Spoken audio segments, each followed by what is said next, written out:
Welcome to It Matters. The topic in conversation is BRICS. The BRICS meetings that have recently concluded have announced the inclusion of 6 more nations into it. What does it mean to India and what impact is it going to have on us? Let's see what BRICS in the current stage is. If you were to look at the nominal GDP of the BRICS countries put together, they comprise of $28 trillion, which is close to 26.6% of the world GDP. And if it were to be taken into GDP PPP, it is more than 32%. The countries, Brazil, Russia, India, China and South Africa, occupy 41.5% of the world population. The landscape of the countries Brazil, Russia, India, China and South Africa put together comprises of 26.5% of the world land mass. If you were to look at by population, these countries have got close to 41.5% of the entire global population. And they are all the countries that were considered to be emerging economies. The 6 nations that have been included into it comprise of 4 countries from West Asia which are of extreme strategic importance. From the Latin America, the Argentina, and the 2 countries from the African continent. All these countries coming up, what does it mean to the new world? If we were to look at the way in which the world operated post 1991, it was considered to be a completely unipolar world where we had a probe beating continuously from the United States and its core. It is nothing but the G7 which has been playing a dominant role in the world affairs. Even in instances when the UN opposed multiple things, the G7 continued to it, be it wars, be it aggression, be it decisions on the countries, be it anything. They have been continuing their dominance, their hegemony. Come what may, they used to continue with their agenda. The only thing that was told was my way or highway. Is this going to change? There was another formation, the G22. The countries in the G22 had to toe the line of the G7.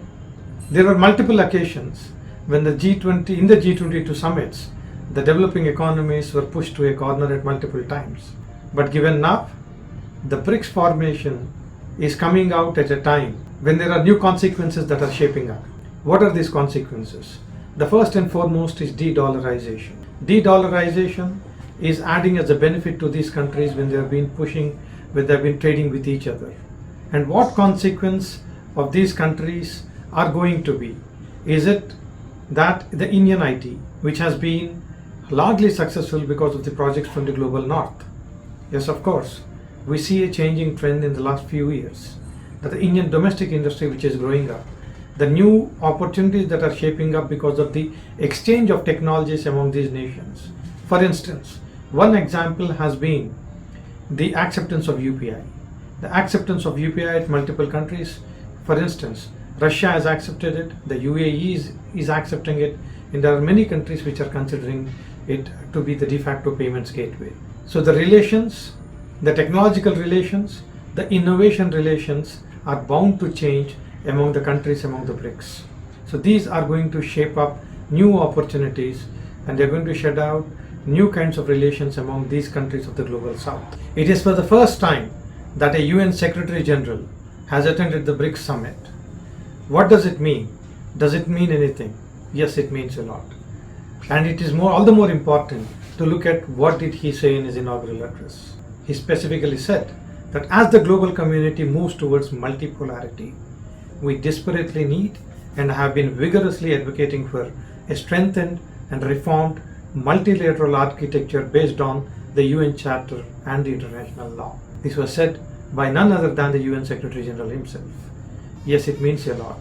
And this is just the beginning of a direction in which we are going to have a multipolar world and definitely not a world that is unipolar, and the bro beating would not be tolerated in the near future. We see its semblances. We see the reflections of some of these things in the geopolitical things that are happening in the recent times, be it the Ukraine war or dealing with the post-COVID situation. Does it mean that it is going to be the beginning of the end of the dominance of the dollar? Yes, say the circumstances and the way in which the world is moving in. With the countries, one of the key stakeholders of the OECD companies coming and joining into the BRICS and moving forward for multilateralism, getting into engagements and relationships with bilateral relationships, bilateral agreements, all these essentially say that the US dominance is going to come to an end. But when is a question that the unfolding events shall basically show us. But there definitely is a step in that direction. And if we were to look at the growing opportunities, if we were to look at where the innovation dominance is being done, it is no more the global north alone where all the innovation is happening. At a time of a pandemic, the kind of a scaling that happened to solve the problems of humanity was not from the global north. They all stemmed from the global south. All these are an indications to further say, which cement the understanding that this is the beginning of an end of the dollar's dominance.